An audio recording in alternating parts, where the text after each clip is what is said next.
Well, there we go. That's how my week's going. What's going on, ladies and D-Gents? I'm Steve Big Bucks Beyta.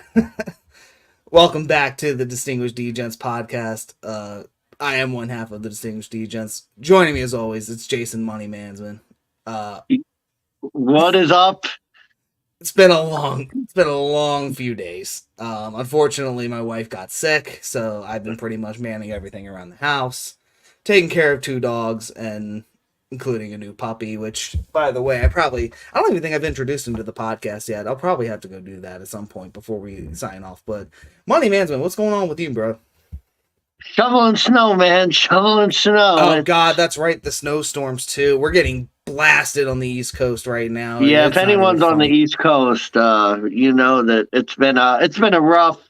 At least it's going to get warmer next week. This week's been brutal. It's been cold. It's been snowy. It's been shit. Yeah, it's been ugly. I've had to salt my roads twice. And for those of you who joined us lately, I'm sure you've heard the story. My basement flooded, so I was also dealing with the mold removal people. I've been dealing with the snow. I've been dealing with the dogs. It's been exhausting. But do I let that get in my way of gambling? No. Do I let that get in the way of me making some motherfucking money? No. We only got 4 games. There's no excuse anymore. This is the height of it all. This is the divisional round of the NFL playoffs. This is where you make your basically last minute futures bets. This is where you take what you got left. You go with what you got. You take what's in front of you. And you do the best you can. So, with that said, I can't wait for Saturday. I know we got 4 very big games, and I think we went over it in the recap, but there's a lot of games that it's like people don't know what to do with. A lot of matchups nobody really expected, but I think they're still going to be personally exciting. What's your mentality, Mansmann, going into this week? It's weird because I thought last week was one of the hardest. I thought last week was going to be really hard, and it turned out to be very difficult for me. I don't want to say this week's easy, but no. I like this week. I think there's a chance this week. When you only have 4 games, you really have to be sharp. You really have to basically when it comes to betting, it's like when you have 16 games. If you get a quarter of them wrong, that's 4 games you get wrong, but that's still another 12 you got left. A quarter here is it's 1 out of 4. And when you have only a certain amount of units and you're putting 10 units on a game instead of 5 or, 2 instead of 1, whatever it is, makes a big difference when you win or lose in these kinds of weeks. Well, if you think about it, especially me, I've always been a garbage bettor. I like to bet the slop. I feel like I make money on the slop. This you're not dealing with slop anymore. Every team here now, with maybe the exception of one. But even for me, it's hard to really say any of these teams are pretenders. They've all won a playoff game. You've won a playoff game or you're the number 1 seed. This is legitimate football now. These are the legitimate teams that deserve to be here. No frauds, no phonies, no cream puffs. This is when the playoffs really start, at least in my opinion. We got real teams now. I think the easier way to say it is there's no bullshit teams anymore. Yeah. These teams are not pretenders. These are not the people who shouldn't have made it and were just lucky to be there.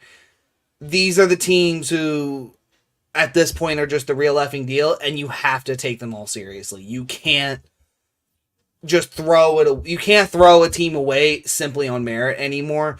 You have to look at every team based on who they are and what they've done up to this point and go from there. All I can say is the script writers, they kept us on our toes all year. The NFC is a clusterfuck. The AFC is also kind of a clusterfuck, but we're also getting some typical the Mahomes Allen 3. It's okay, we kind of saw that coming. I first of all, I never expected the Ravens to get the number 1 overall seed. That was wild. The Houston Texans winning the South and winning a playoff game. Did not have that on my 2024 bingo in card. The fashion that they did. Exactly.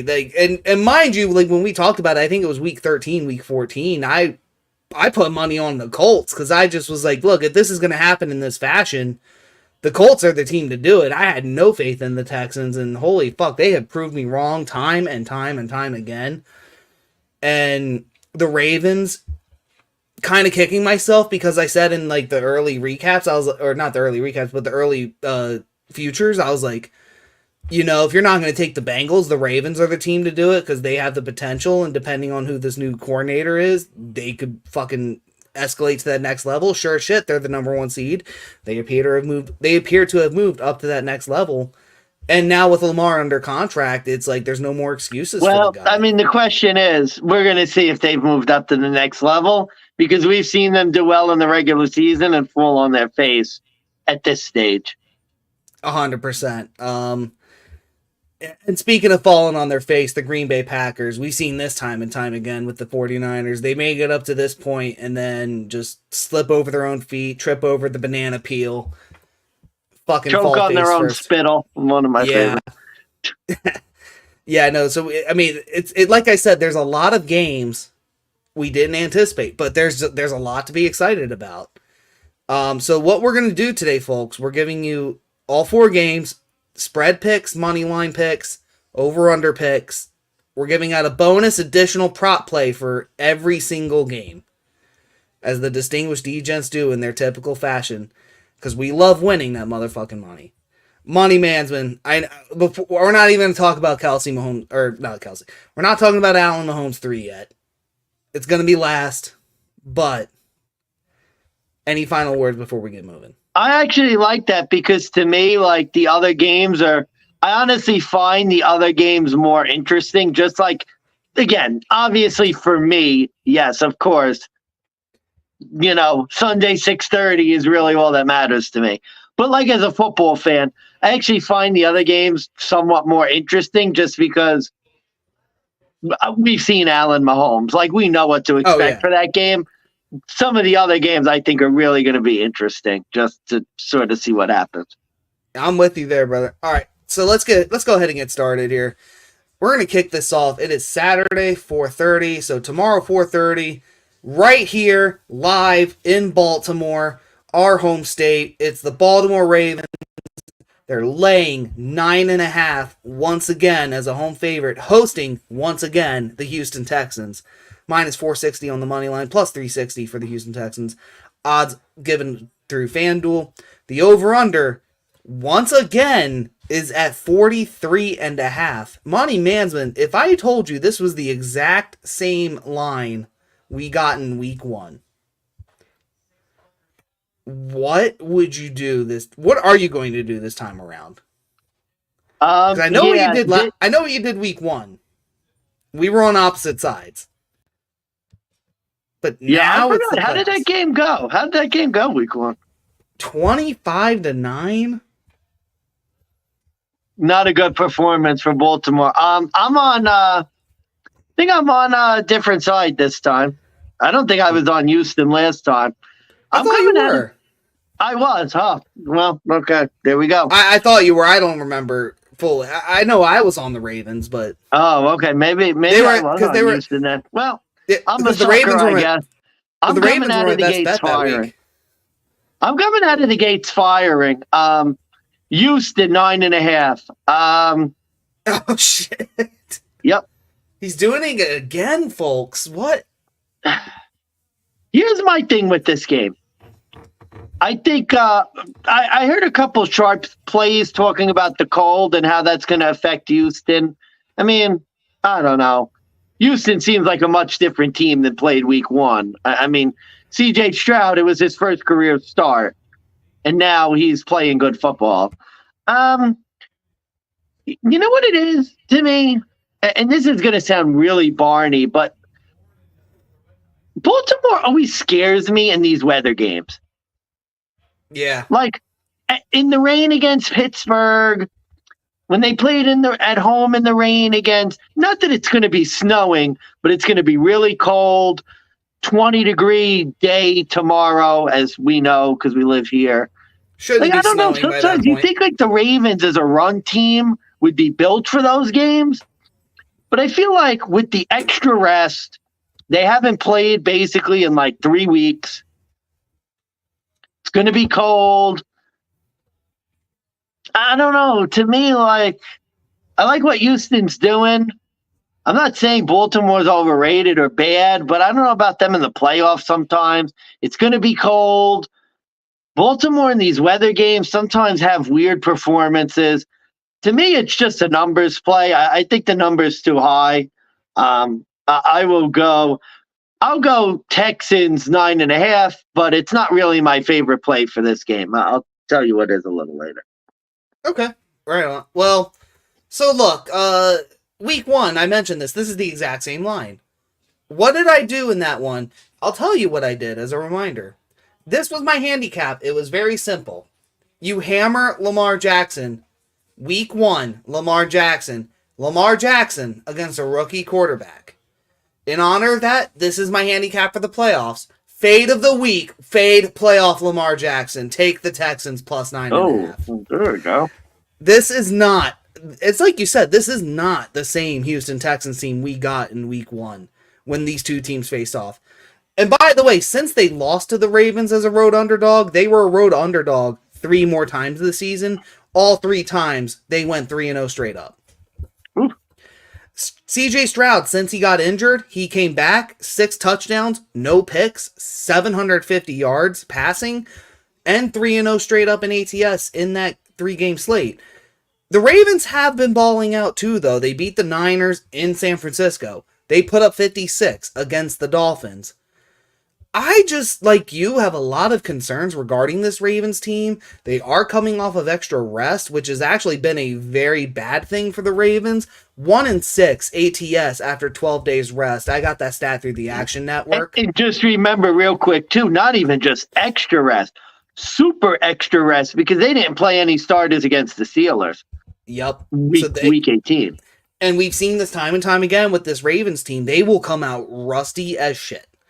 Also a big concern for me, this is Lamar as another over 7.5 point favorite where he's gone 1-8 ATS in his career. Actually, Lamar Jackson as a home favorite, he's only 15-23 ATS in his career.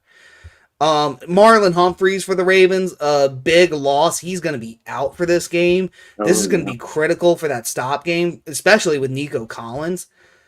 Unlike week 1, I don't like betting the Ravens in this spot. You know, when it was week 1, you have to remember, this was week 1 Lamar coming off the contract bullshit. Everybody's healthy. This was the Houston Texans, who were literally the worst team in football, who had just drafted CJ Stroud. And it was a rookie team with a rookie head coach in their very first game.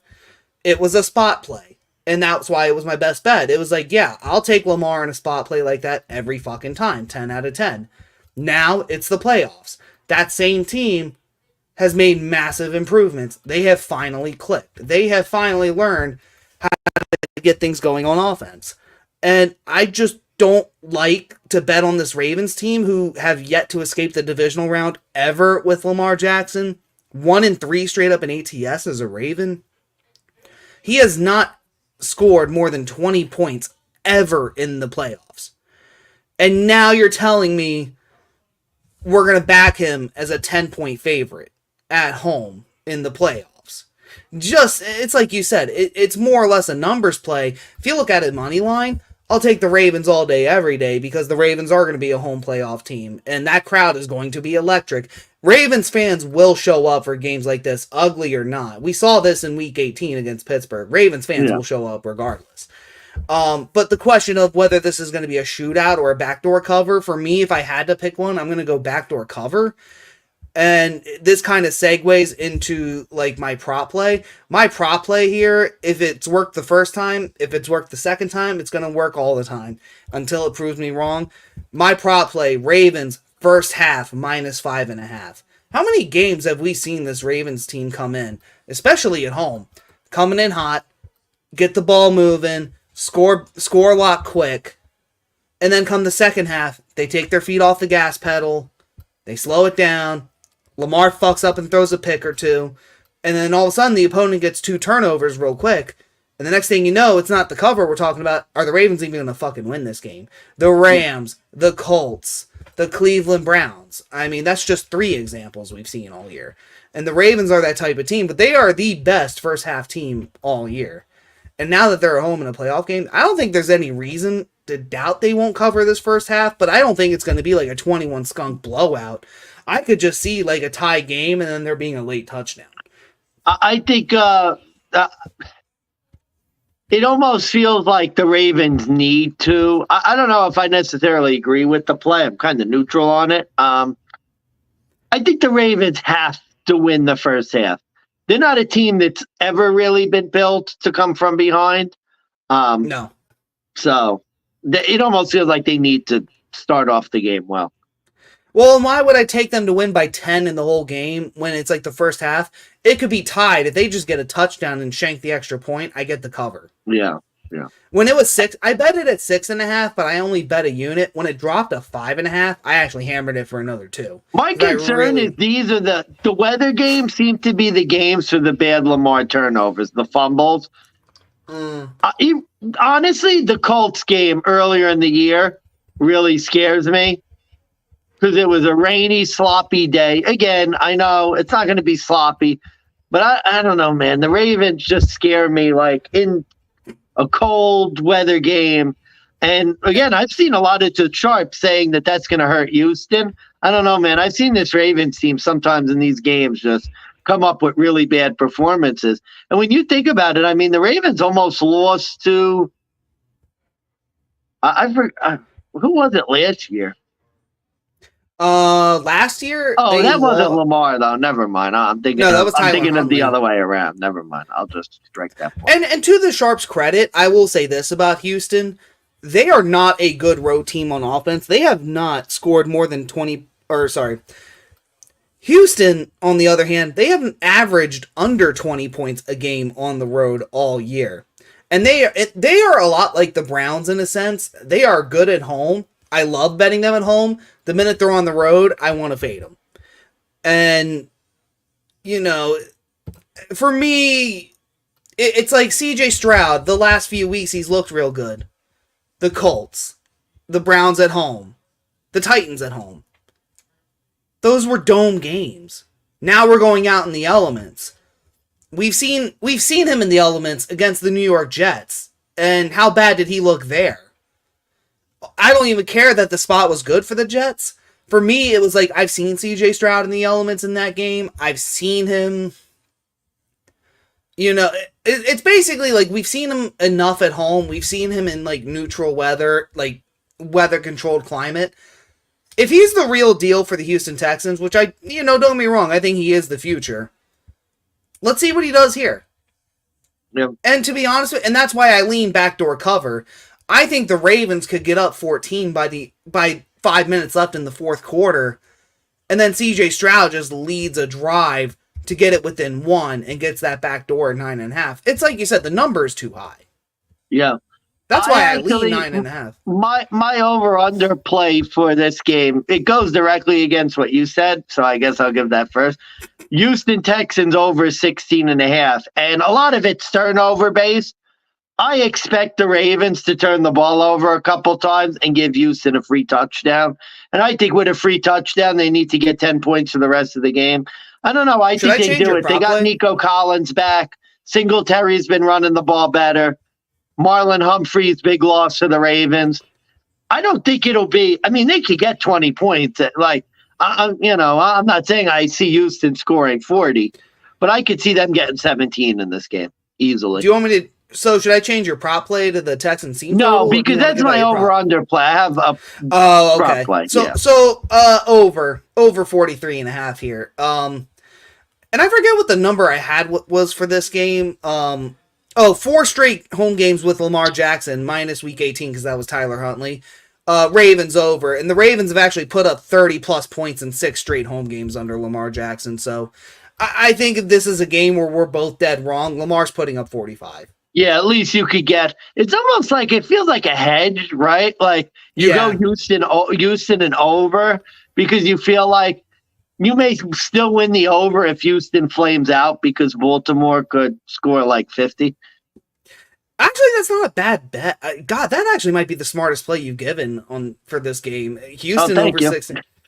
Honestly, that might the rest be of your shit sucks, but well, no, I'm with you on the plus 9.5. I just think like the logic you gave out was it was more like I'm just scared to bet Baltimore. Whereas I came out and I was like, I don't want to bet Baltimore. Yeah, I got that. No, I really like that though. That's like a sneaky little hedge because that's not bad. I like that. I think you could win over either way because I think Houston could score and that could get you a win, and if not, Baltimore. Especially at 16.5, that's such a low number. Yeah, and especially no Marlon Humphreys either. Like that's going to be big. I don't think people realize that. That's going to be a big loss. You do have a prop play here. I don't know. Yeah, Lamar Jackson over 50.5 rushing yards. We've seen in these big games, how many times do we hear this is the year that Lamar is going to throw the ball a lot in the playoffs? Let's be honest. He's going to revert back to what he does. He's a running quarterback. It's what he does. They're going to run the ball a lot. It's the playoffs. It's going to be cold. I'm fully expecting a couple Lamar turnovers. So, yeah, I mean, I could see some design runs. I think Lamar's going to be running a lot. So I have another rushing prop that I like better, as we're going to get to later on in the show, but I like this one too. Lamar over 50.5 rushing yards. Can't fault you there. It's weird because especially if the passing game doesn't start working, what's he going to revert to? It's going to be the scramble. It's going to be the run. And that's where the fumbles are going to happen. Or that's where he's going to, start throwing the picks when he does start trying to throw again. I'll give you that. It does seem a little weird. I'm trying to look at his last few games. So last 5 games, against Miami, 35 yards. San Francisco, 45. 97 against Jacksonville. 70 against the Rams. 39 Chargers. So it's a bit tricky, but I mean, if you think the Houston Texans and was it the Texans? Oh yeah, it was the Texans. One more thing I will say, and this actually probably gives credence to your prop play here. The Texans apparently are like one of the worst play action pass teams on defense in the league. They're like 31st or something, according to like ESPN analytics. The Ravens are like second in offense on the play action. So I think you could see a lot of play action options or read options where they're going to start scrambling. You're going to see pitches or you're going to see play action, and then Lamar just goes. So it's typical Lamar Jackson football. So I 100% endorse that. So yeah, we'll go Lamar Jackson over. Essentially, too, you could see Houston being a little undisciplined, rushing the passer. They got a good pass rush last week against Cleveland. I could see Lamar. I don't know. I just think in these playoff games, especially with these quarterbacks that could run, I think they're much more likely to put the ball in their own hands. And I think you're going to see some design runs from the Ravens. So there you go. All right. Next up, we're going into San Francisco. Saturday night, 8:15. They are hosting the Green Bay Packers. Niners are minus 450 as a home favorite, minus 9.5. Packers 3.5 to 1 road underdogs. The over/under is 50.5. And Green Bay only getting 45% of the money, but they're getting 60% of the tickets according to FanDuel. Money Mansmann, you know me. You know what I say about public dogs. Yep. Public dogs have fleas. Give me my best bet of the week. Give me the Niners minus 9.5. And I'll give a quick shout out to our friend Niners Gang. He loves to pop up on our recap episodes. Hopefully you like this. This is more simplistic handicap. Remember when I said that the Packers defense was inconsistent last week? This is the spot you play into that angle. Because I know in history's past, the handicap would just be, the Niners own Aaron Rodgers. You just bet the Niners. If that's the angle you want to go with, like, I guess it's fine because it's like the Niners own Green Bay. I just think it's a little lazy. And you honestly have to believe that that the Packers believe Jordan Love is the next Aaron Rodgers. This is what it comes down for me. Can the Packers defense stop Brock Purdy and the San Francisco offense, which includes Brandon Ayuk, George Kittle, Deebo Samuel, Christian McCaffrey. Oh, if Christian McCaffrey's knee is out. Okay, well, you still got to deal with Elijah Mitchell, who is no fucking scrub either as a backup running back. Are you going to stop Kyle Juszczyk? This San Francisco team is just built for this Super Bowl run, in my opinion. And you look at what the Packers did to Jerry World, to this Dak Prescott-led Cowboys team. Are they really going to do this again in back-to-back road games? And don't get me wrong, I know it was out of hand last week when they played Dallas. It was 48-16. But I also remember that, like, in 5 minutes, they gave up back-to-back touchdowns and 2-point conversions to give up 16 unanswered to end the game. And that just looks to me like that's the Packers defense in a nutshell. Like, in a game where, like, they already had it blown out, they basically laid down too. That's not a team I really want to back. I don't care if it's plus 9.5. And honestly, like, there's a lot of scary things going into this. Like, for example, the Niners, they have not covered 5 straight at home. They only went 2 and 3 straight up in that span. The one thing that is giving me more confidence in that, it's Kyle Shanahan in the playoffs. 4-0 straight up in ATS at home in the playoffs. The Packers, no offense, it was a good run. You have your franchise quarterback. I'm happy for you. I'm just not going to join the public here and drink the Kool-Aid because you beat the Cowboys. Like, I think it's asinine that people are going out here and saying, oh, well, Dak Prescott's ass, the Cowboys suck, they're no good, they're frauds. And then the next minute you're saying, oh, well, Green Bay's the real deal, they could fucking beat the Niners now. They could beat the number 1 team. When, let's be honest, this was a 10-8 team, or a 9-8 team, who barely made the wild card. This is the same team that they gave up 30 to Bryce Young. This is the same team that lost to Tommy DeVito. Amazing what a playoff win does for you. This is the same team that almost lost to the New Orleans Saints, but lost to Desmond Ridder. And we're just going to expect them. The problem I have here is that in order for the Packers to win this game logically, you're going to have to outscore the San Francisco offense. And I just don't see that happening with the weapons that everybody has. The question, like I said, it reverts to is whose defense shows up. And to me, the Packers defense to show up 2 weeks in a row. Jair Alexander, go back on the news, you fucking bum. Go ahead and pretend to be a fan. You're going to be a fan in 2 years, you idiot. I have no fucking faith. You're going to be a fan watching in Cancun next week. Yeah, exactly. So I have no faith in this Packers team. I don't want to say they're coming off their Super Bowl. I don't think that's the case, but I do think that I don't know, not that the Packers are frauds, but why are we drinking the Kool-Aid now? Yeah, nobody, like I said, there's really only one team I consider to be like a fraud this week. I don't know. It's like a spread avoid for me. I don't know if I want to lay 9.5 with the Niners, but that's really the only side I could look. You know me, I haven't really been a big fan of the Packers for weeks now. No. I have to give them some respect because they did go out and put in a hell of a performance. But yeah, I mean, I don't know. Like, this San Francisco team has playoff success, playoff experience at home. I think Christian McCaffrey is going to run circles against the Green Bay defense that hasn't really been all that great in general and not good against the run really all year. I don't know. Tell Tony Pollard that.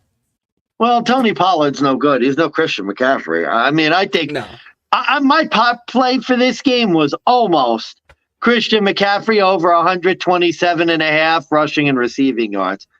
I know it seems crazy. I mean, I think he's going to have like 100 by halftime. I mean, I think he's going to go wild in this game. That's funny. It's funny you say that. I had a Christian McCaffrey prop over 40 receiving yards. It was like Yeah, I think it was I think it was plus 100. I could see it. I think C-Mac's going to go crazy in this game. Yeah, I don't. Again, it's a high number. I don't really want to play it at the high number. I don't know. To me, it just feels like Houston is a more legitimate playoff team, if that makes sense. Like, they were good for a while, and then they lost C.J. Stroud for a couple weeks. But, like, they have a top 5 and then quarterback. Once he came back, what did they do? They won. Yeah. Green Bay is just so inconsistent at the end of to the me. Day, like, that's what matters. I could see Green Bay getting trounced in this game, losing by like 30. I could see it. And speaking of that, we'll go into my over-under play. This is over 50.5 here. And it's a correlation of, I think Green Bay's defense is overdue for a fucking blowout. But at the same time, the Niners' defense hasn't been as great as they used to be. Jordan Love, he has been lighting it up lately, too. He's been producing. And to be honest, again, it's like one of those things, if you're wrong, it's a correlation where if you bet the over, you're going to be okay. Yeah. This is going to be my over-under play of the week. I'm going to go with the over as well. There we go. I think San Francisco puts up a big number here. And as you'll see with my prop play, I could see Green Bay getting some garbage time towards the end of the game. But regardless, I know it's a high number, but, I mean, geez, this really feels like San Francisco could put 48 up themselves. Oh, Big Bucks is giving us the spinning wheel of death. Yeah, I could see Green Bay putting up a 40 burger in this game, and then it's just a matter of whether Green Bay can recover in time to, get the rest. But yeah, I see this being an overplay. The weather in San Francisco should be nice as always. We saw that Green Bay's defense could give it up as well as they could put it up. So yeah, all in all, I expect it to be an overplay. I guess with Big Bucks being out, I'm sure he'll be back in a minute. I will go with my prop play, and sort of correlates to the over here, and kind of, I think, matches the other bets. Oh, you were out, buddy. I'm just giving my prop play. Jordan Love, 246.5, over 246.5 passing yards. And I think it just correlates very nicely with the over. I think even if San Francisco gets up to a big lead and goes well defensively to start the game, I don't think Green Bay is going to stop throwing. I could see Love chucking the ball 50 times in this game, trying to catch up, getting a lot of yards in garbage time. So I think it correlates nicely with my portfolio in this game. So I will go Jordan Love over 246.5 passing yards. No, I'm 100% with you there. Sorry for the technical difficulties.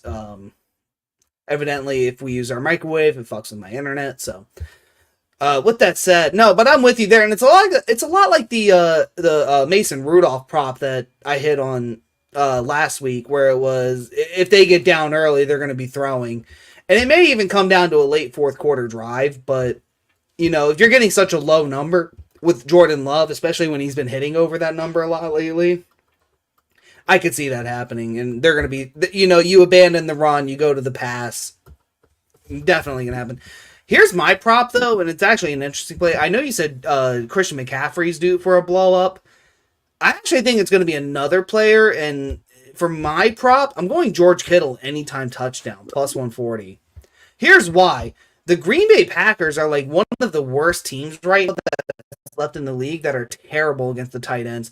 Green Bay has actually given up a touchdown to a tight end in 3 of their last 5 games. George Kittle is also, like, besides Debo and maybe Brandon Ayuk, he's like one of the only few that's like healthy on the team. Like in comparison to like everyone else, like, you have Christian McCaffrey who, banged his knee.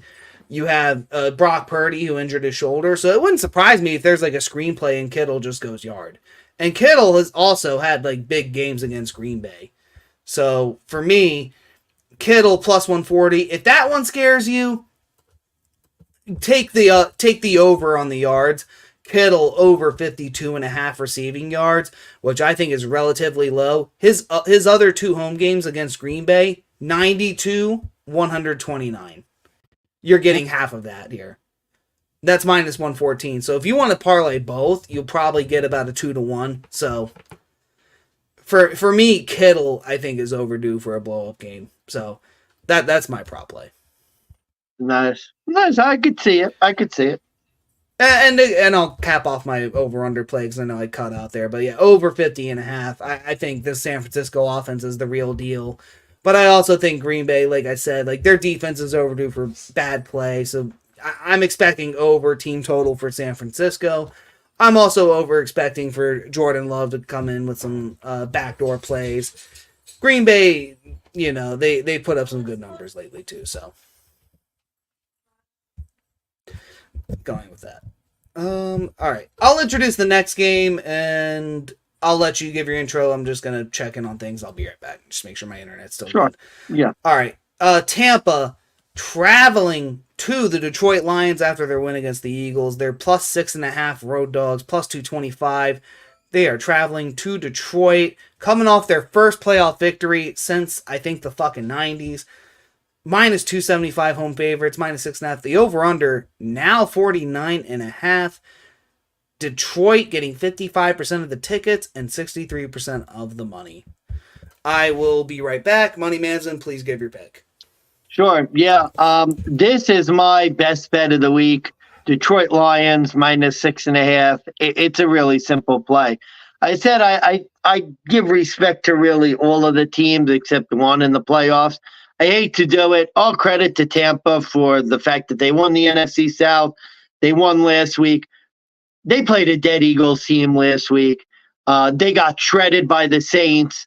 Really only won the division by beating Carolina 9-0 without scoring an offensive touchdown. Last week at home, they beat the ghosts of the Eagles, who were dead in the water, and they're talking about they was talking about firing the coach. This Detroit team is just better. They played a much tougher Rams team, eked out a win. Really liked the way their defense held up. They played this game in Detroit. I think it was in Detroit, it was in Tampa earlier in the year, 23-6. I have no worries about the Lions offense being able to put up points in this game. I'm just not really a big fan of Tampa at all. The fact that it's under a touchdown. I mean, I know there's a little bit of concern. Detroit coming off a big win. But let's be honest. I mean, I thought, they might have choked first playoff game in a while, got a playoff win. Dan Campbell's got this team playing great. I saw this game once already. I don't really think there's been anything that's significant that has changed. Again, different from like the Ravens-Houston game, where Houston's a completely different team than they were week one. I don't see anything that's really changed between these two teams to make me think that Detroit is not going to win this game easily. I think this is your dud of the week. I think the Lions win this one in a laugher. Perfect timing. All right, so Money Mansmann is going with the Lions. What was your spread pick one more time? 6.5, minus 6.5. So you're taking the Lions. Yep. Okay. Donkey play, dog of the week. Give me the Bucks. This to me is like the Lions just won their Super Bowl. They're literally throwing the confetti. You beat Matt Stafford. It was the big game, the biggest game in Detroit since we were born. Everybody came out. It was a 24-23 game. On one hand, you could say that Detroit's defense showed up in the second half for once. That's fine. That's dandy. I just love fading teams coming off their Super Bowl. I know the Bucks haven't won every road game all year, but they have covered all but one all year. Jared Goff struggles really bad against one thing, and I'm not going to take full credit for this, but the one thing he struggles against is the blitz. The one thing Todd Bowles is really good at doing is blitzing. And the one thing Sean McVay doesn't do other than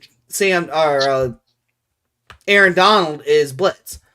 So I just think with that struggles, I think with the CJ Gardner-Johnson argument or with Baker Mayfield, it doesn't seem like the Lions are really taking the Bucks seriously. I don't really like that, especially when we have said this is the divisional round. Everybody has to be taken seriously.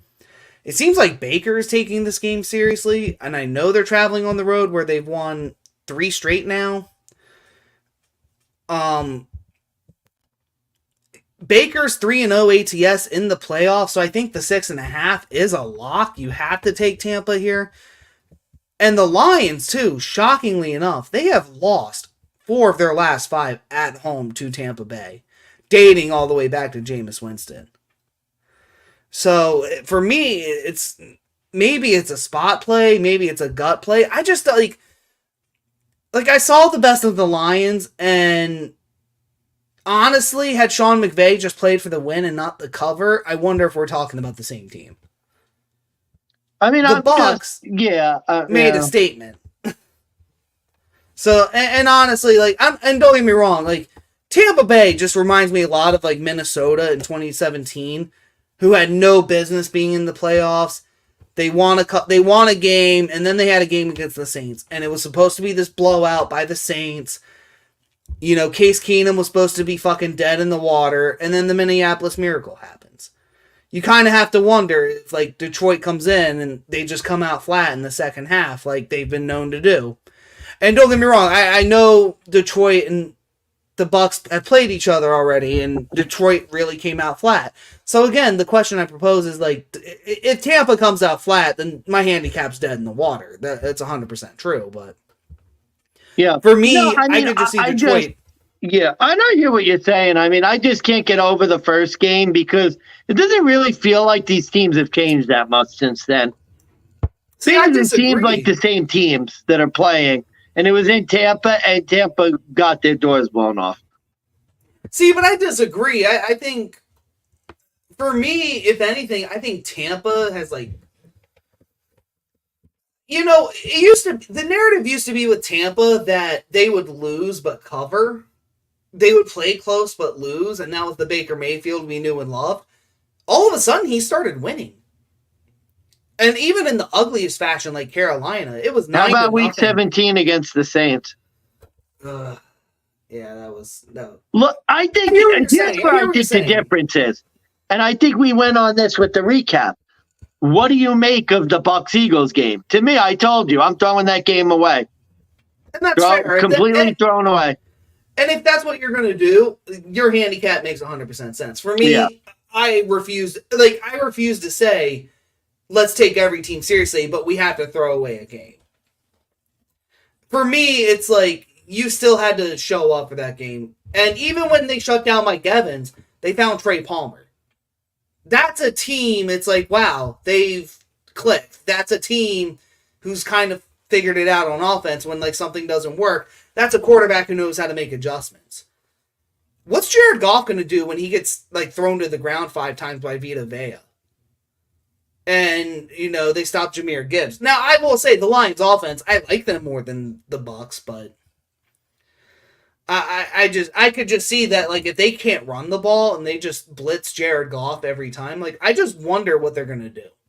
So for me, plus 6.5 is a stronger play in my opinion. But honestly, am I going to sprinkle something on the money line? Maybe. Don't get me wrong. We get over 7. I'm going to, maybe not. But yeah, under 7. See, and I disagree. I think the number needs to be 6 now because of these 2-point conversions, and especially with Dan Campbell. Well, that's fair. I mean, that's fair. That's a good point. I think 6 or less, you definitely lean towards the Lions. Anything over, you have. Although I will say, the Bucks seem like a team that will be down 2 touchdowns late and kick the extra point when they score a touchdown because it's Todd Bowles. Maybe. It's playoffs, though. He might go for 2. It's Todd Bowles, man. You talk to the Let's Talk Jets guys. They'll tell you all about Todd Bowles. All right. Fair enough, but I think we have to talk about prop plays here. So, Money Mansmann, you did go first, but I'll give my first prop play here. Baker Mayfield over 260.5 passing yards is my prop play. Here's why. Baker has hit over this number in 4 of his last 5 games. The Lions have allowed an average of 269 passing yards to opposing quarterbacks all year. On top of that, you look at the last 4 games the Lions have played, twice against the Vikings, the Rams, and there's a team I'm missing. I want to say it was Chicago, but I know that's not it. Dallas. I think it was, Dallas. Dallas. Over 300 passing yards for each of those quarterbacks. So we're getting 40 yards less than that. Yeah, that's an interesting one. And again, it's kind of like your Jordan Love handicap. If he gets down bad, he's throwing. Yeah, he's going to chuck it around, yeah. And it only takes 1 or 2 long bombs to Mike Evans or Trey Palmer, dump off and run. He could hit over this number by, the third quarter. Yeah. So my prop play is, Sam Laporta, anytime touchdown. This dude is the touchdown man at home. I think it's 8 straight games with a touchdown, or 8 straight home games with a touchdown. And my guy was basically on one leg last week and still got a touchdown. If I like the Lions to win, I like them to score some points in this game. And you gotta respect Laporta in the red zone. I mean, it seems like this guy just finds a way to get open on one leg, bum knee, doesn't matter. That's my prop play for this game. Gotcha. I'm trying to look up what Tampa Bay's red zone defense is real quick. Oh, could you look for something? Because my over-under, I was originally looking maybe for the over in the game, but what's Tampa Bay's over-under? Tampa Bay's over-under is, I could tell you, just in general, or do you want situation? Just in general.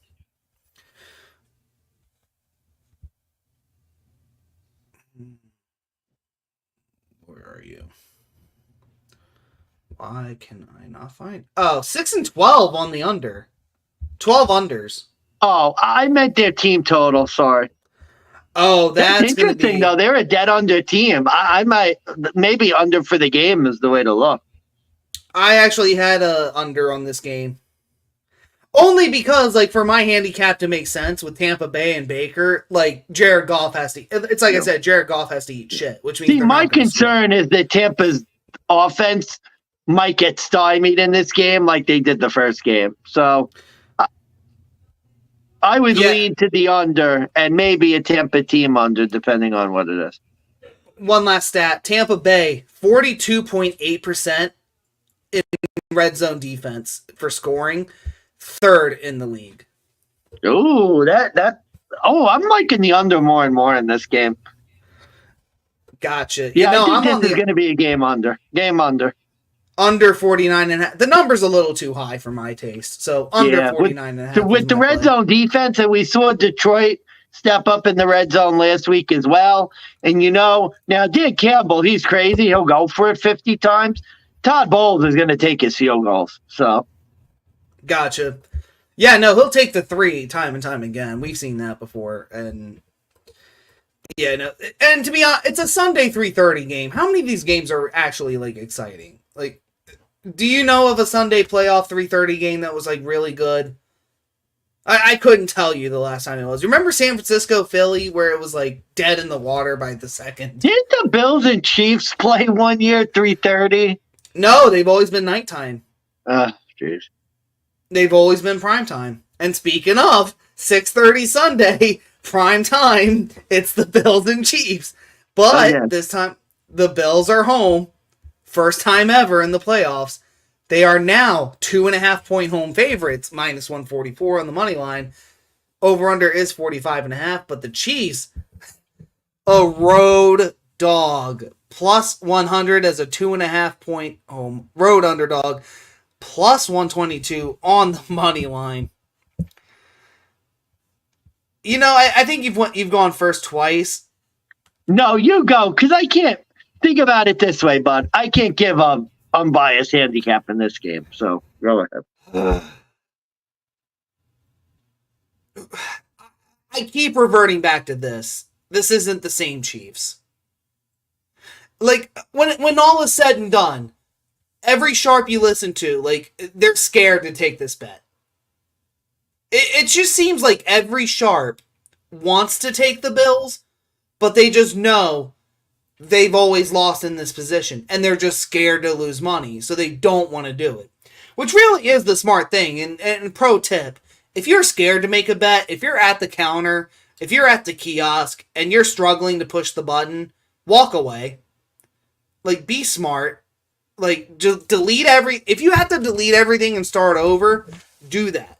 But never make a bet you're just scared of doing, simply for the sake of making a bet. With that said, I'm not scared to fade the Chiefs. I've done it all season with success at times. I don't get why the sharps are, like, saying they're on the side of the Bills, but they're just scared to put money on it. Like, for me, it's just like, it reverts back to the mentality of, like, you know, it's sometimes what I give you shit for as a bettor. When you say, oh, I like a team at this number, but I'm just going to bet the money line. Or I tell you, like, oh, well, you like this team minus 3.5.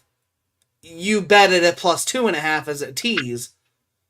What the hell are you thinking? Like, you could have just made more money, but you just put yourself in a deficit because of it. And that's what I say to the sharps. It's like, if you like it enough, bet it. If you don't like it enough to bet it, you need to bet the other side. I'm not going to be one of those guys that does that. I'm just going to stick to my guns. I bet the Chiefs to not have 2 passing touchdowns last week against a dreadful Miami team who had just given up 5 touchdowns to a Lamar Jackson. Mahomes had 1 in his first drive. He didn't have another passing touchdown all game. Kelsey had all the yards in the world. That was cool, but didn't really amount to many points. The Bills are at home. I know they're injured. I know they're in a deficit. You know, like, in terms of that injury report, I know there's a lot of key guys that are limited in practice, but I highly doubt all of them missed this game. I recently saw the Pat McAfee interview with Jordan Poyer, and he just seems to be like from what I hear, he is taking it seriously, but at the same time, he's like, look, I just have to get in my zone. I have to be at peace with what happens because that's the kind of game this is. And I just don't see where, if we're really going to exercise the demons, if we're really going to say, like, on all the sports media, that Josh Allen's the better quarterback, if we're really going to say this Bills team's legit, obviously this is the game, you have to prove it. But what have you really seen from Kansas City that makes you think I want to back them other than history? Like, take away the history, take away the Super Bowls, and take away the previous matchups. Look at this year. And forget this whole year, because I know the Bills were 6-6 by week 13. Take the last 6 weeks. What about the Chiefs, who lost to the Broncos, who lost to the Raiders, who damn near lost to the Chargers with their backups, when the Chargers had nothing but backups? I don't know what about this team screams we need to bet the Chiefs plus money. In Patrick Mahomes' first road game in the playoffs ever. In a situation we've never seen before. Literally, it's going to come, like, and again, not that this is the only situation. Does Josh Allen fuck this up? Because if he does, he has to go. That's my take. If Josh Allen fucks this game up, he has to go. You leave the coach. You leave Sean McDermott. If Josh might have another broken hand if they fucking blow this shit. No, I'll leave it at this. I hate it because I don't want to take this angle. Here's the one stat I copied. The Kansas City Chiefs, since 2018, as road underdogs, have gone 8-0-1 ATS. 6-2 straight up. That means they've lost before. At 2.5, under a field goal.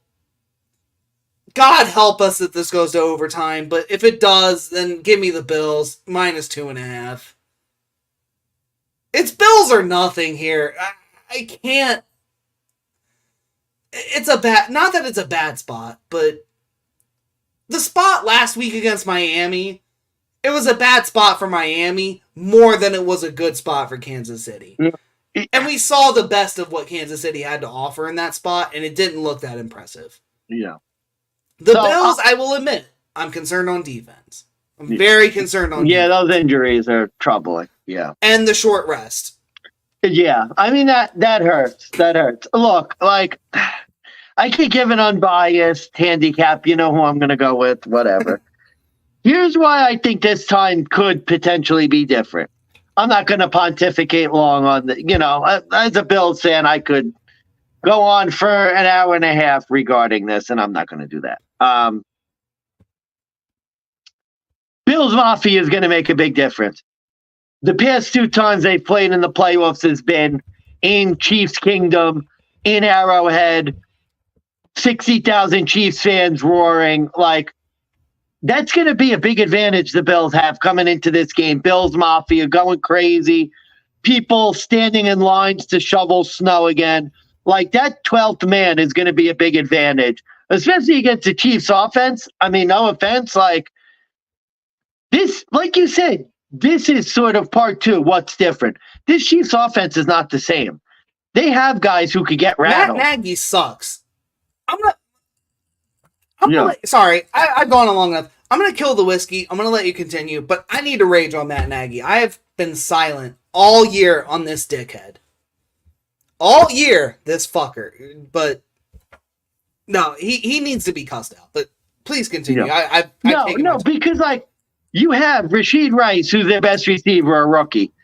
Kadarius Toney can't catch a cold. Other than that, they're Marquez Valdez-Scantling, the ghost of him, and Mecole Hardman.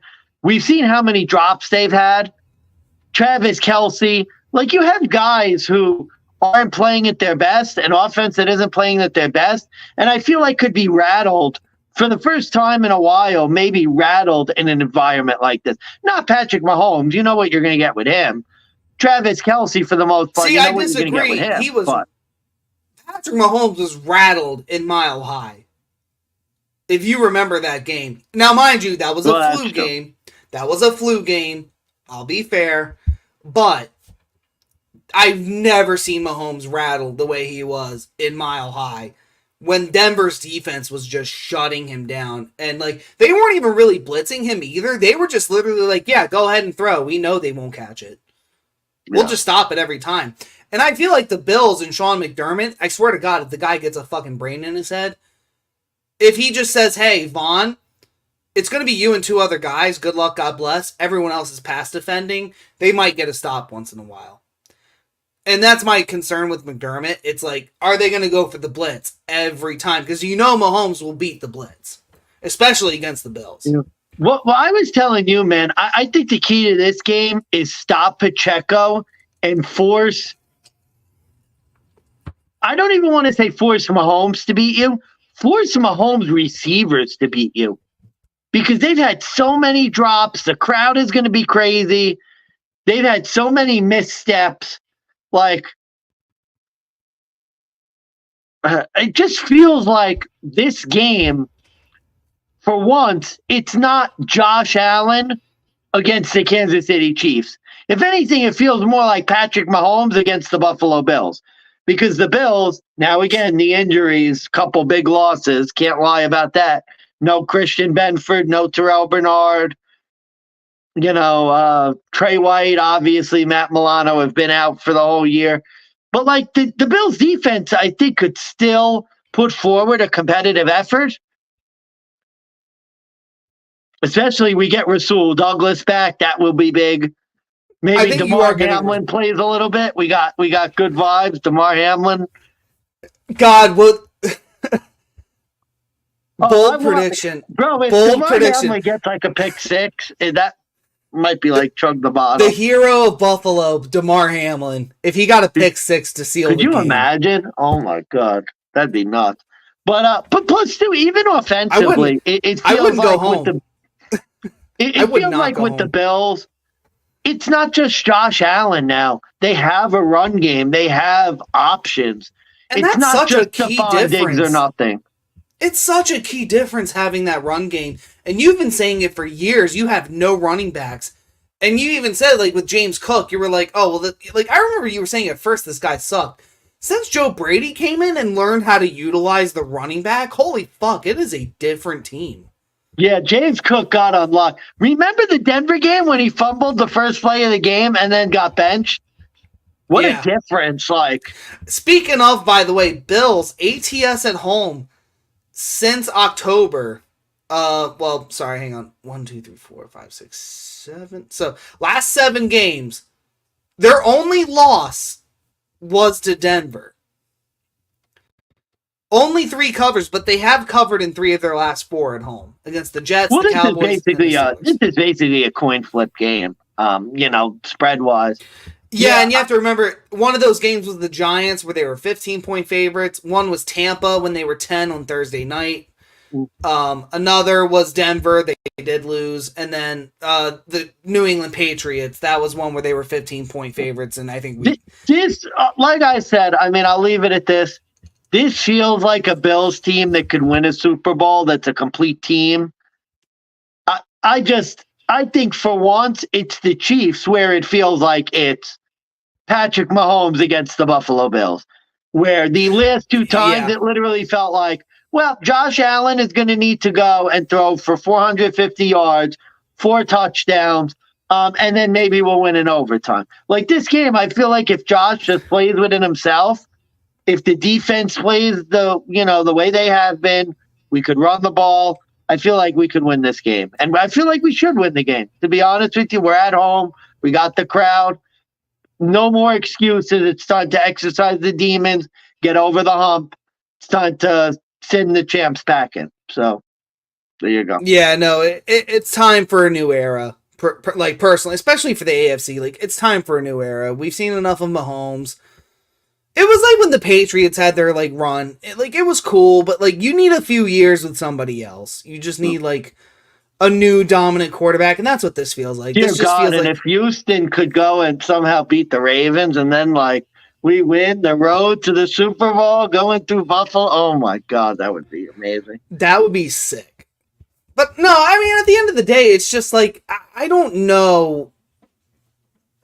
Even with the Bills' defensive issues, I feel like Josh Allen could go hero mode and outscore this Chiefs team. This Chiefs offense has been dreadful. And by the way, I owe a Matt Nagy rant.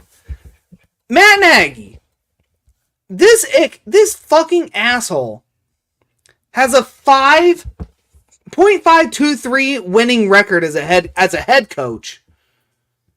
This guy has taken the number 1 offense in the league and has turned them to trash. And I'm not saying that because you're relying on Kadarius Toney. I'm not saying that because you got rid of fucking Tyreek Hill. You're good. What the fuck is Matt Nagy still doing as an offensive coordinator for the Kansas City Chiefs? He is such a fucking loser. He could not lead a fucking man to the toilet if he had to take a diarrhea shit to save his life. This, literally, I don't know what it is about Patrick Mahomes. I don't think it's him. I just think he's being, limited in his opportunities to make plays. And you saw this with Eric Bieniemy, which is crazy because Washington did so bad. So, I know there's talk right now, especially in this area, where Eric Bieniemy, may not have been as good as he was, and Eric Bieniemy may also be a bum. But, you see how Patrick Mahomes performed under Eric Bieniemy. You look at him now with Sam Howell, but look at Patrick Mahomes or Matt Nagy. 6 out of the last 7 games, Patrick Mahomes has thrown for 1 touchdown. By the way, that 1 of 7, he threw a whopping 2. 2 fucking touchdowns. In 7 games, he has 8 pass down touches. That is not the Patrick Mahomes that you want to bet on in this spot. And there is a lot of bullshit red zone calls too for the Chiefs. I will give them that credit, but like, Jesus Christ, I mean, there's like, I don't know where in coaching there's an excuse for having all your receivers drop all those catches. It just seems like every time the Chiefs step on the field, their fucking offensive plan is we're going to deep ball and pray that the refs throw a flag because it's Patrick Mahomes. And I think the refs have even caught on to this bullshit. Where, and a lot of times, especially in the 2-minute drill, you're getting a Patrick Mahomes throwing a fucking deep ball and there's a no PI call. And then they're throwing their hands saying, what the fuck, you call this every time? And it's like, well, Patrick, it's been 5 fucking years. You know, time to grow up. We can't fucking do this every time. We know what you're trying to fucking do. And it just, Matt Nagy is just so fucking unoriginal. He's so, like, he cannot be, he's not innovative. He's not doing anything different to make this Chiefs team go to the next level. He's literally, like, doing what a Matt Patricia has done with the Philadelphia Eagles. He saw what they had, and he did the bare fucking minimum. And that's what Matt Nagy is. He's the bare fucking minimum. He's the bare fucking minimum bum who can hold a position. And it's just, it's uncanny how similar he really is. Compared to guys like, you know, Joe Judge, Doug Peterson before he left for fucking Jacksonville. I don't get it. I don't know why Matt Nagy is a good idea. Why do we want to bet on this Chiefs team right now as a 2.5 point favorite? It's so fucking unreal. It really fucking is. I'm done. I'm done. I hate Matt Nagy. I think he's a cancer for the Kansas City Chiefs. Can't wait for him to go.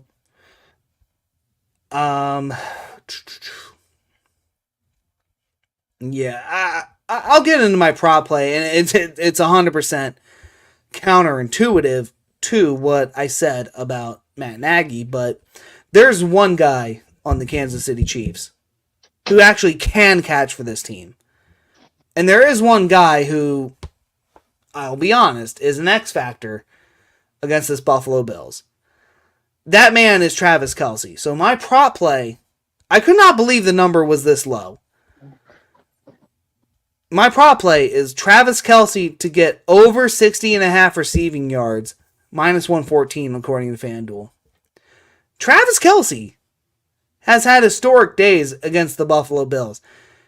In 5 of the 6 games he's performed against the Bills, he has hit over this number. Like, significantly over, by like 20 to 30 yards over. It's Kelce versus the Bills. I won't even bring up the past. I won't even bring up the last 2 games the second to last game they played.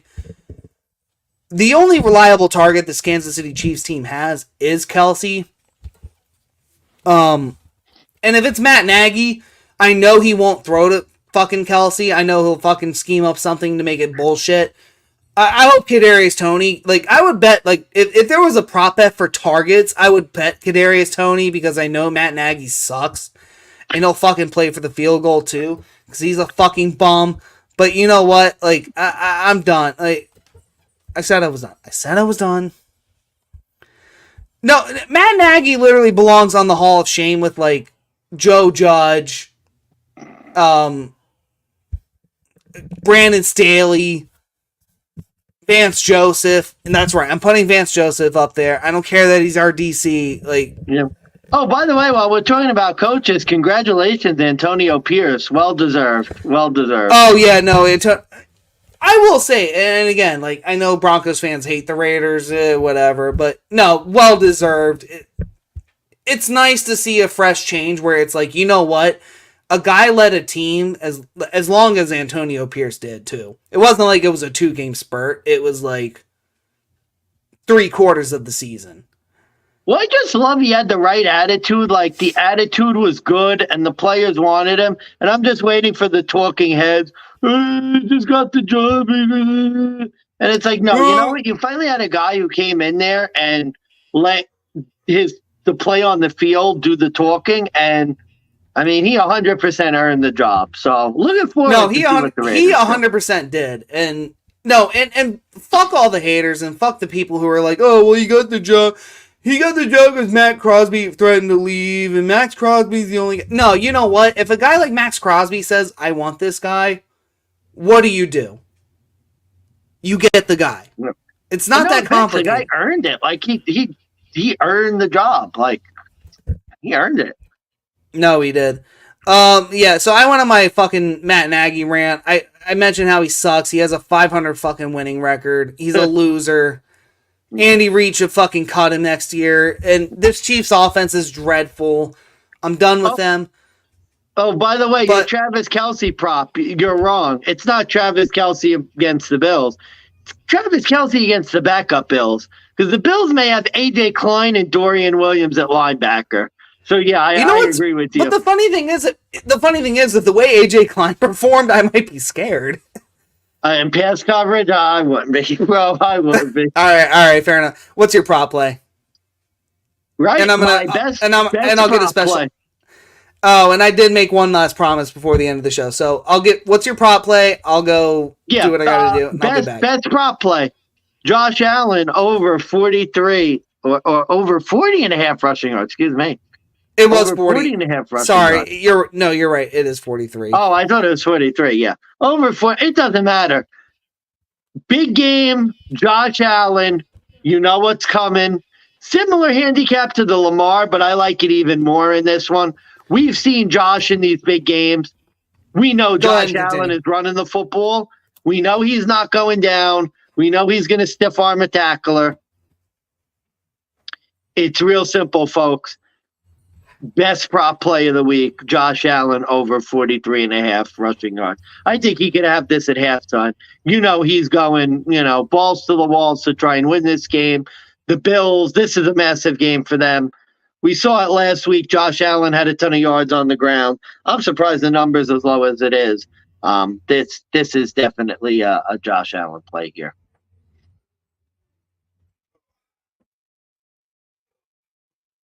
Oh, here we go. We're finally meeting a new guy.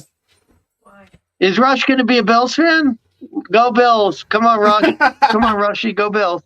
Yeah. So, for those of you who don't... shy. He's just a snuggle bug. So, for those of you who don't remember... my wife's in the background if you want to come say hi.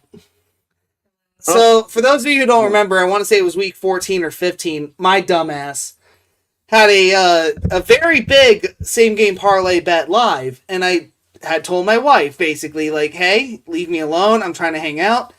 If this bet hits, I'll get you a puppy, just shut up. And well, the bet hit, and this is the puppy. So this is Rush. He's a fucking big mixed breed brat, and he's a big snuggler, but here we go. Here we go. Here you go. Come say hi. There you go. So, just for video, we're still teaching him to be a DJ. He's still learning. DJ and training. No, he's a DJ at heart. He loves to get into the trash and the recycling. He loves to get into things. He loves to fuck with the cat and hit him. It's a good time over here at the big Bucks Beyta household. But the big Bucks household, yeah. Yeah. Blitz is having a good time with him though. He's trying so hard. But there you go, man. There you go. There we go. And don't worry, we don't have a Broncos tag on this one, so he can be corrupted as it is. Yeah. But no, we'll get it. If the Bills win, we'll get him a Bill tag. Oh, there we go. Look at that. There we go. All right, I think we gave out our play. Oh wait, that was Kelce. I thought I had fucking put it back. Here we go. Yeah, Allen over 43. I hit that bet earlier off, like before the podcast started, because I know you mentioned it to me earlier. But yeah, I'm once we're hard done. Not to play once I'm done, once we're done, I'm gonna put that in. Yeah, I would highly suggest Baker Mayfield before it goes over. Before it gets higher. But, yeah, maybe. Yeah. Yeah. Anyways, let's say we're an hour 15 in. I went on my Matt Nagy rant. We still have the conference championships to go. We still have the Super Bowl, which I think the Super Bowl is going to have to be a big episode. We're going to have to get really prepared for that. But if the Bills are in the Super Bowl, there'll be a live video of me going through a table, I think. Well, maybe we'll get with producer John at Harbor Discussions. We'll get you at a hardcore show to go through a table. Oh, Jesus Christ. It could be a fun time. Could be something, that's for sure. Oh, hell yeah, it will. But with that said, we gave out our 4 games, 4 prop plays. God, this divisional round's going to be a shit show. Yeah, it is. Quick recap. So my best bet was Detroit spread minus 6.5. My over-under play of the week was over 50.5 in the Packers 49ers game. And my best prop play, Josh Allen, over 43.5 rushing yards.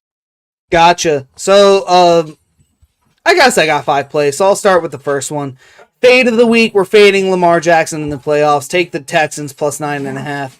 Best bet, take the San Francisco 49ers minus 9.5. Take them as the big home favorite here, not the Ravens. Dog of the week, I'm going Tampa Bay. It's scary, it hurts, but you know what? There's a time to take a team. There's a time to fade a team. Take the Bucks. Over under the week. Oh, I didn't even mention this. Damn it, I missed it. Why the hell was this my under of the week? Under 45.5 for the Buffalo Bills. That was my under of the week. Yeah, I don't think lean under in that game too. I don't see the Chiefs getting past 17. Truth be told, I really don't. Yeah, maybe a 24-17, 27-17. I could see it. Yeah, that's my prediction. So, yeah, under 45.5, under of the week for me. Best prop play, give me the Baker Mayfield over 260.5 passing yards. I really love that number. The Lions defense are frauds. And it goes hand in hand with my dog, but Lions defense are frauds. And God forbid I am wrong. Baker's going to be chucking it. 260 is not going to be that bad. All right, I got nothing else, but I'll give my other prop plays real quick. Kelsey over yards, 61.5. Kittle, anytime touchdown, plus 140. Ravens, minus 5.5 first half. All right, Money Mansmann, any final words before we sign off? And No, man, we're getting only a couple weeks of football left. It's been a fun season, so hopefully only 3 weeks left. Yeah, so I will say hopefully the games this week, except for the Buffalo game, because I just want the Bills to win by 70. Hopefully the games are a little bit more exciting than they were last week. So I'll tell you what though, let's give a quick 1 minute bonus. I have an idea. 1 minute bonus. So normally in the off season when football's over, if we ever do a weekly video, which really it doesn't always happen, but we have the off season as we dub it, where there is no football. We look at other sports, we look at other angles, we try to make our money other ways, but we take a break. We take a mental break. We don't gamble every week because it's good for the soul. But there's one thing we both can agree. We love to watch, we love to bet on. It's UFC. So we have the Sean Strickland, Dricus Duplessis main event coming up this Saturday. Dricus is a plus 120 dog. Sean Strickland minus 105. What is your play? Wow, I mean, I think you'd have to go Dricus plus money. I mean, at those odds, all respect to what Strickland did, but Dricus has seemed like he's been trending to be a champion for some time, and seems like every time we've counted the guy out, he's won a big fight. And it's just a numbers play for me. Like in a UFC fight where anything could happen, to get a guy like Dricus plus 120.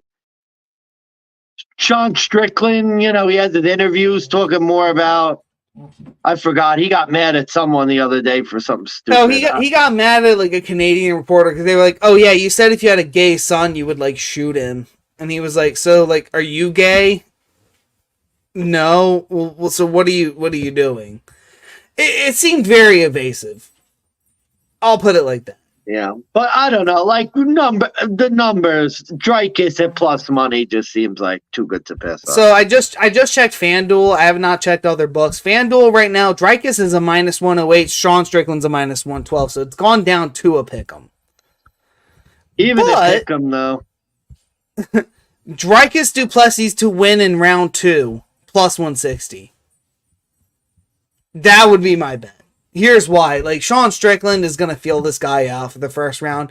He's not going to go heavy. It's not going to be strong. And if you remember, even in the Israel Adesanya fight, even when he clicked him, Israel Adesanya was able to stand up and, like, survive for the round before round 2 started. So, Dreykus Duplessis is another guy who, like, even when you try to knock him out, even when you clip him real good, he's not going to go down easily. He's not going to go out cold. Robert Whittaker learned that the hard way, and then Dreykus ended up winning the fucking match outright. Even in a pick'em, Dreykus is the betting play. Dreykus has had the better resume. I feel like Sean Strickland, and don't get me wrong, like, I'm happy for him in the sense of, like, it's a guy who's been in the UFC for a while. He got his chance. He fucking made the most of it. And that's what he should do. But you know what he is? He's Colby Covington, but successful. Yeah. You know what I mean? Like, he's a guy who, like, he made the most out of one moment, but now you're getting another real contender. And after him, you're getting another real contender. Colby Covington, let's be honest, say he wins a game, say he had won a championship, do you really think he's retaining the belt long? No.